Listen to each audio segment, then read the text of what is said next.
Apakah penawar bagi mereka yang tidak lekat wudu? Salisil bauli. Maknanya air kecing tidak berhenti. Faham? Dia ni kalau kita beli paip basuh tangan, singki kat dapur tu, habis kita buka air, kita tutup tak? Bila kita tutup, nitik tak? Nitik. Dah kita tutup dah. Faham? Hak tu paip, hak molek. Kalau paip hak dedah, kita tutup dah, nitik lagi. Itulah orang penyakit ni, silisil baul, orang yang sentiasa keluar air kecil. Bukan banyak, dah habis nitik. Kerana apa? Kalau paip, kepala paip tu, getah dalam tu rosak dah. Faham? Kita tekar beli paip baru, DIY, RM3.5. Faham? Tapi Angry Bird kita ada jual. Tak ada jual. Faham? Jadi kita kena berobat. Kena berobat lah. Tidak ada yang tak ada obat melainkan tua dan mati. Ada obat dia. Pandai banyak bertanya jumpa obat dia. Saya lupa nak kabur nama. Tapi kalau jumpa sekali lagi PM dalam Facebook kan saya dah save tu obat dia, dah ada sejenis buah untuk orang penyakit dedah ni. Cara tak mau penyakit dedah sebelum kena ada dua perkara kena jaga. Bila kita nak kecing, jangan tangguh.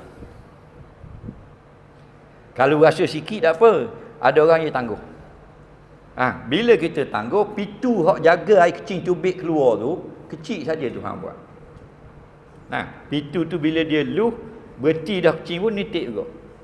Ini jadi masalah. Sebab kita berkait dengan wudu, kait pula dengan najis. Jangan tangguh kecing. Tengah naik motor pun biarlah, tepi gerak, tepi apa pun tak jumpa jambang kecing. Faham tak lagi? Kesak dengan daun boleh. Jangan kesak dengan kaca dah, putus dua lagi. Faham lagi? Yang kedua, kalau kita kecing, tubik, jangan kita lawang dia. Ada orang dia buat laju. Buat laju.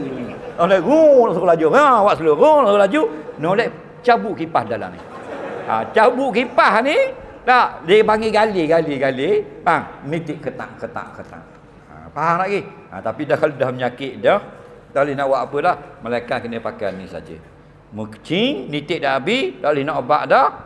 Masuk wuduk, nak ambil wuduk kena masuk garis dah. Allahu akbar. Masuk dalam bilik air, basuh kecing. Masuk waktu tu, basuh kecing. Lepas basuh kecing, ambil perisu buat gini. Lepas basuh. Okey, buat gini. Angry Bird, jangan buat atas hidung tu, ni Angry Bird. Faham lagi? Bubur double side take tu. Beli, faham? Biar lekat gitu. Faham lagi? Mudah. Tak mau pakai tape, bubur di seluar dalam. Duduk molek gini, bukuh gitu. Untuk melambat akan lagi keluar. Faham? Dah lekat juga stapler. Stapler. Faham? Lepas pada tutup ni, ambil wuduk. Lepas ambil wuduk, semayang. Bila kita semayang, keluar pula, dimaafkan. Tak batal semayang garit, walaupun tu air kecing. Kerana sudah buat ini kaedah syarah. Okey? Kalau tak keluar kecing, boleh pakai awak semayang isya.